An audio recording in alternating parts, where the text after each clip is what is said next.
Here's the question, and it's the only question worth asking. Can it make me care again? Can it make me? How many hours did we put into Starfield? Starfield. We gave it 71.8 hours. I would say that's pretty decent. We didn't finish a lot of the story stuff because it just got boring.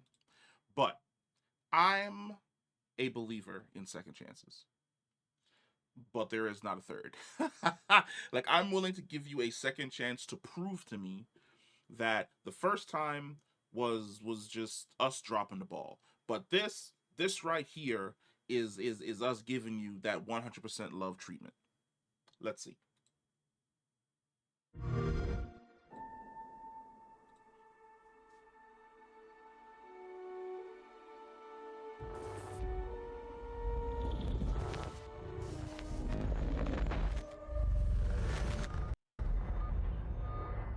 We have received a distress call of unknown origin.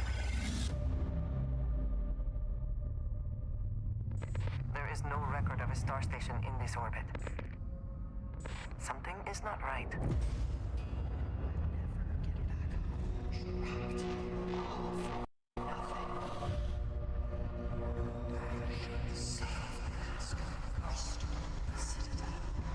This is the serpent's will.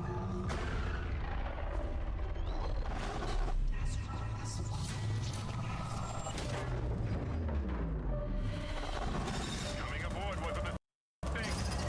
We need to run.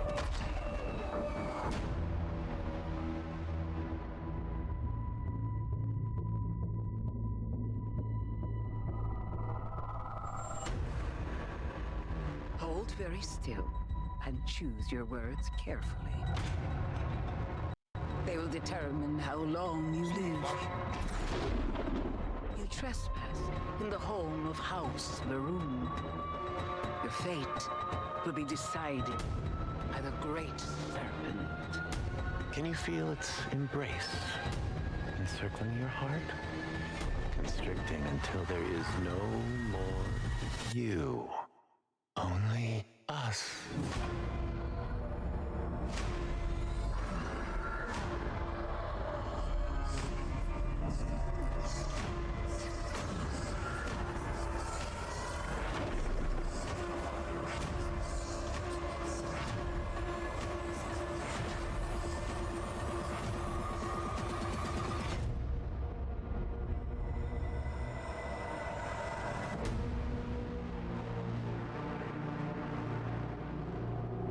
Is there more?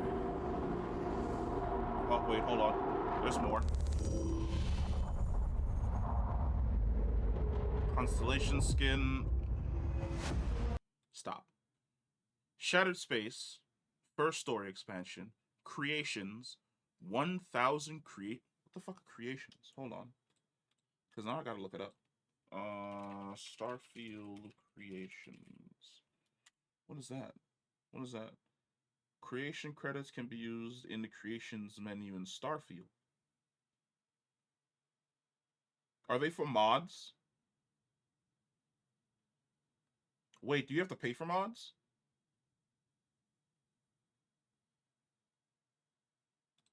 Hold on, bruh.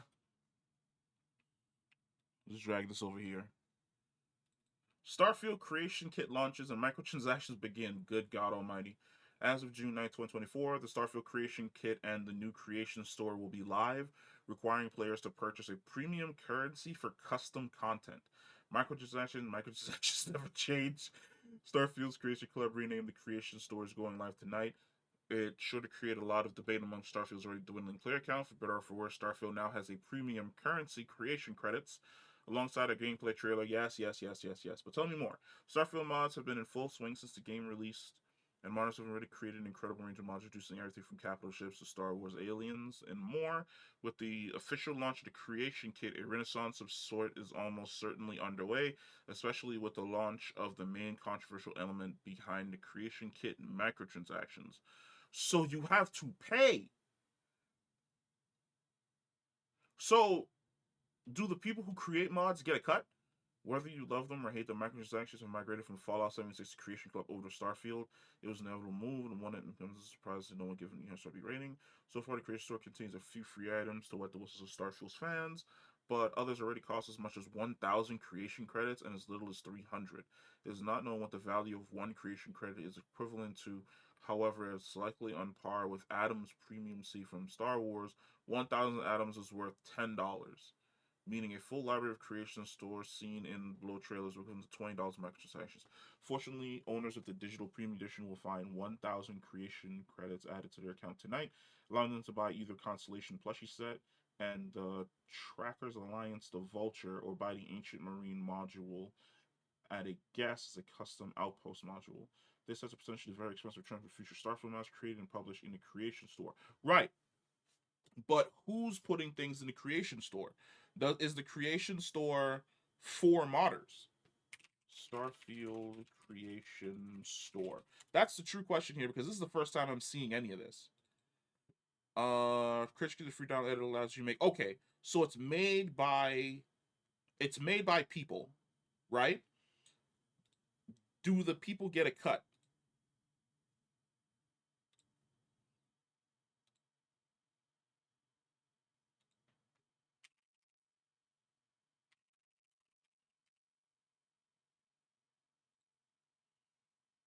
This feature editor allows you to make Starfield and then share them with other players across. Right, but do the people who create the mods get a cut? The creation gives a free download editor that allows you to make creations for Starfield, then share them with other players. It's the same tool that we use to create the game, and we are putting the power in new environments. See, you don't tell me anything. This software doesn't look like other things you've seen in the past as such. Yeah, no shit. Right, but do people? I'm going to continually ask this question until I find an answer to it.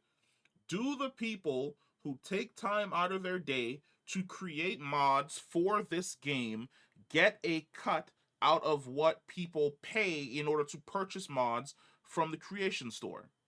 That is the question I'm asking, and I'm not seeing an answer to it. And I'm going to keep looking until I get a fucking answer to that question. Because if the answer is that Bethesda thinks that they can create a toolkit for people to create mods, put those mods on their store, and then have Bethesda themselves charge other people in order to download those mods, they're out of their fucking mind. However, if you're telling me that the people who create these mods and upload them to the store are able to essentially get a piece of that money, then I'm like, okay, that's acceptable.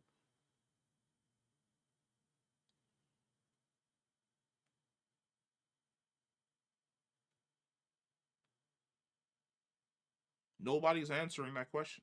Mods a dollar boom for modders everywhere, providing one of the best tools to create the best. Yeah, I don't give a fuck. Modders can create. Modders have been creating the best mods for games online for the longest. Like they've literally been creating mods for video games for the longest. Dead Space 2, Fallout 3, Fallout 4. Like there's an entire mod community on Nexus Mods of people who create mods.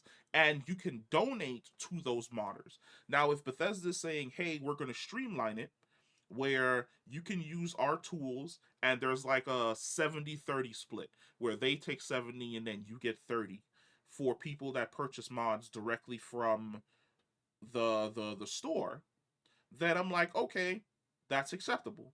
I can understand that. I don't think a 70-30 split is fair, because that modder is putting in a whole lot of time to make sure that their mod works, and then they have to rely on Bethesda doing their due diligence of making sure that when they update the game, they don't absolutely just fuck everything. But if you're saying that, hey, we're going to create this tool for you, the fan, to essentially be able to create your own mods, and then the argument is on the back end that, well, to download the mods from our store, you have to pay us money, and none of that money is going to the creator of the mod, then that is bullshit. And there's no easy location that you can go to see Popular fixes. When server creation come down. Server creation we've delivered it to some people, to some of our creators for Starfield. You're going to hear some information about that soon. We don't have a day of announcements. Okay, hold on. What was the name of this thing? This thing is called the Creation Kit. Starfield Creations. Hey.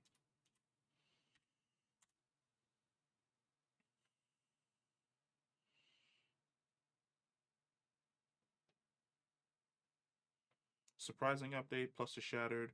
Free update adds new contents in the mod system. Like, I'm seeing a whole lot of people talk about the fucking mod system here, but I'm not seeing anybody say, hey, if you purchase things from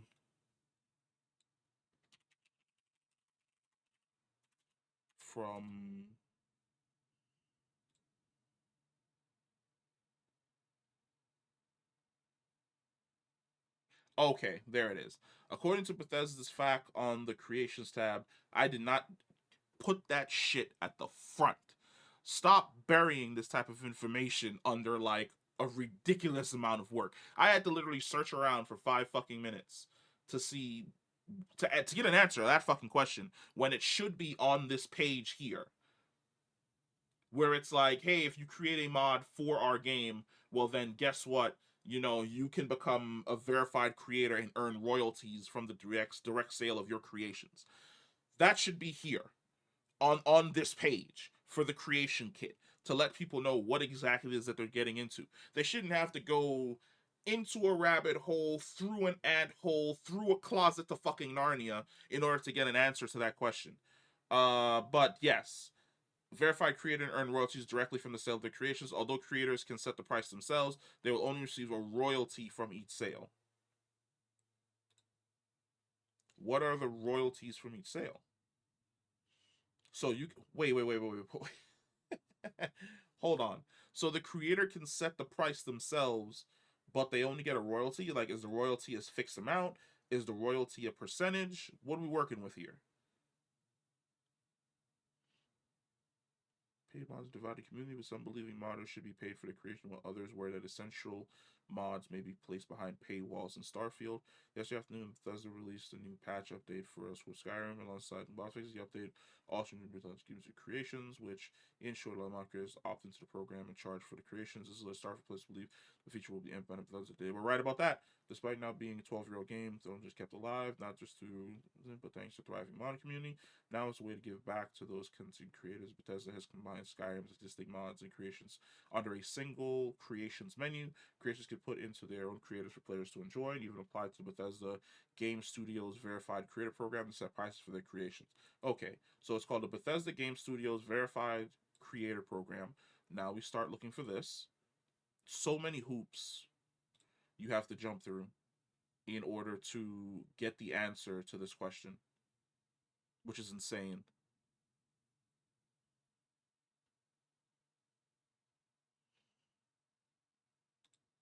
Facts on the creator website.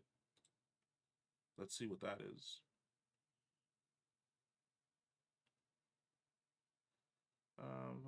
Tweaks. Bethesda Game Studios royalty.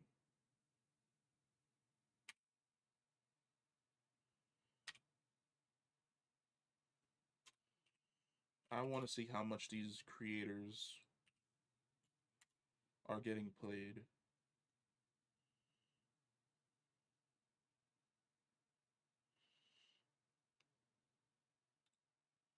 What's the royalties for somebody creating? What's the royalties for somebody creating a mod? Like, for instance, what would a what basically what would benefit the modder the best? If this system that's created by Bethesda, because I've never seen this system before, because I've always just gotten my mods from Nexus Mods, and then if it's a mod that I really enjoy, I just donate to that mod creator. But if this is a system,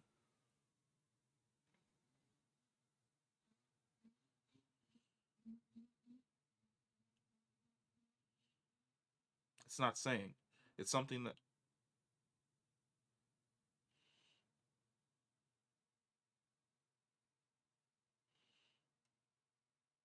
because here's the thing that I'm worried about, right? About this right here, which is the creations thing and the fact that you get 1,000 creations credits. So what's stopping Bethesda from saying, okay, um, you can create something for our game.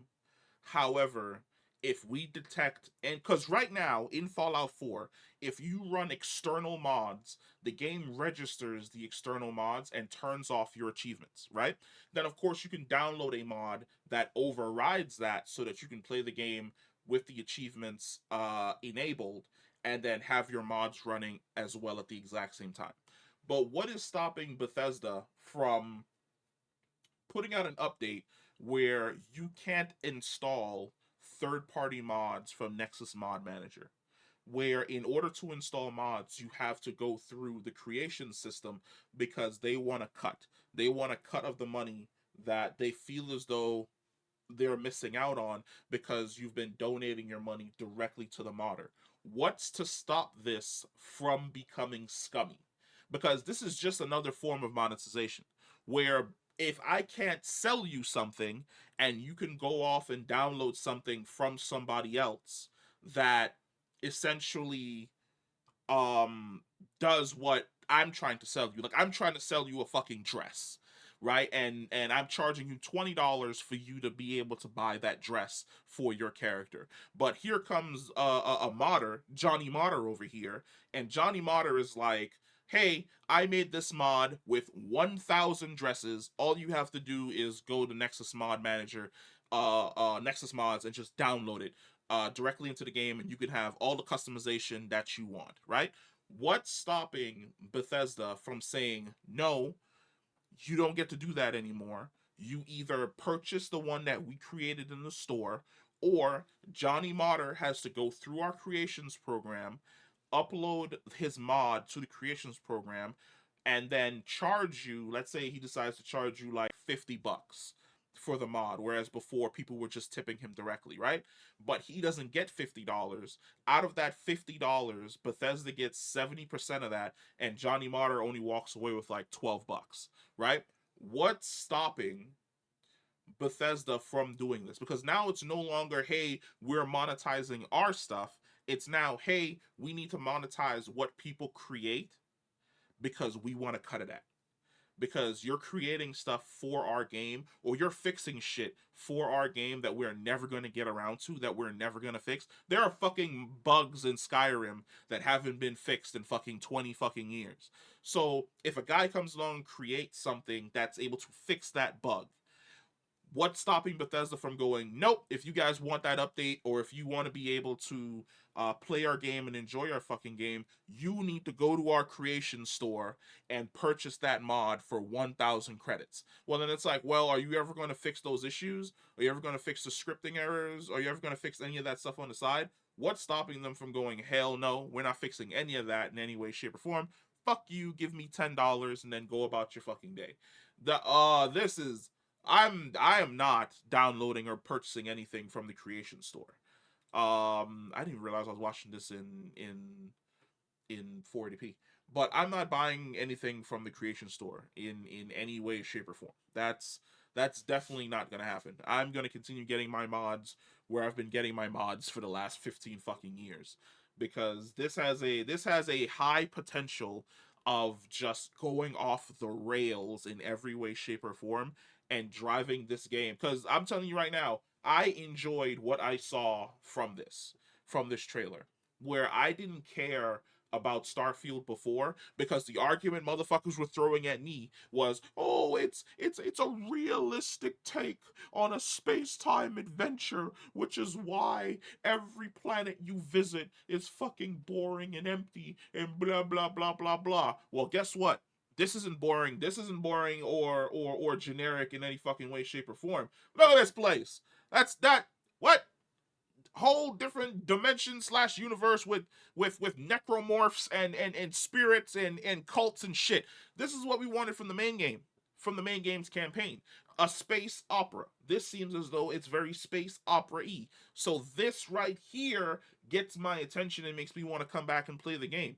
But what does not make me want to come back and play the game is the Creations Club. If the Creations is going to be this main thing that they're going to be pushing in order to push modders out and force modders to create content for them that they're not willing to create, but they're willing to take a piece of the pie off of, I have a fucking issue with that. That's next level bullshit. And I already know that I had missed out on. I'm from the trackers. Hold on. I think I was talking and ranting for so long, my fucking headphones shut off. There we go.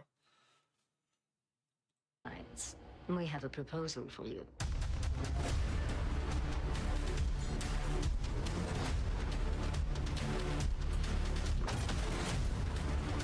Wish you the best of luck. Here it is again.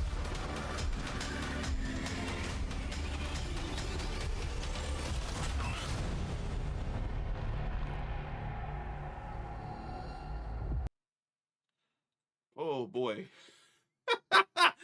Ah, my love-hate relationship with this game continues. I had almost forgotten how much I had despised this game when it initially fucking came out. But it's great. It's great to see that they've awoken me from my slumber one more time with some nefarious bullshit. But we'll see. Let me know what you guys think about this. Not only about the Starfield Shattered Space trailer, because I think the Starfield Shattered Space trailer is fantastic. It's really, really good. It got me interested. But let me know what you think about like the whole Creations Club mod thing that's currently fucking happening. Do you think it's right for them to, if they chose to, do you think it's right for them to basically put mods behind a paywall? If you want to be able to play a game, you have to pay me money in order to access somebody else's custom content. Comment down below, let me know, and I'll catch you in the next one. Peace.